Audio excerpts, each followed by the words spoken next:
amb centres tant pot ser un restaurant, un hotel, hostaleria en general, qualsevol tipus de centre on hi hagi tallers mecànics, centres concessionaris de vehicles, que podem nebulitzar portàtilment, o sigui, agafem el dispensador, el nebulitzador i el movem i nebulitzem just la zona on nosaltres volem aplicar aquest desinfectant o aquest higienitzant, que també podria ser a les mans, lògicament. Sí, creiem que bàsicament per la maniobrabilitat que té, la facilitat de càrrega, creiem que serà el producte estrella el portàtil. Lògicament estem desenvolupant un altre exactament igual, amb bateria, que el podrà portar, doncs, per exemple, ambulàncies. Per exemple, és que per sort o per desgràcia tenim infinitat de possibilitats amb aquest producte. Com que a més personalitzem segons les necessitats del client, ens adaptarem a les seves necessitats. Si hi ha un sector que ens demana alguna cosa en concret, nosaltres ens adequarem doncs, a les seves necessitats.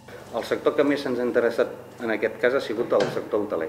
És el que més por té, tant en restaurants, bars, hotels.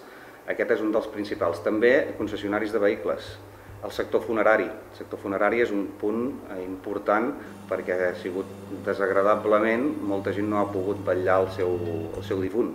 I el que creiem que és un pas molt important a poder donar una seguretat en aquests espais de vetlla.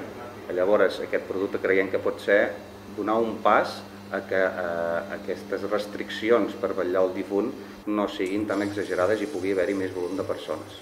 Llavors, si nosaltres a cada moment que hi hagi un canvi d'una persona que pugui portar una càrrega viral i nosaltres el que fem és nebulitzem aquest espai on ha estat, el que nosaltres farem és trencar en cada moment aquesta càrrega viral i trencar la cadena de contagi, que és bàsicament la finalitat que té la nebulització d'aquests productes.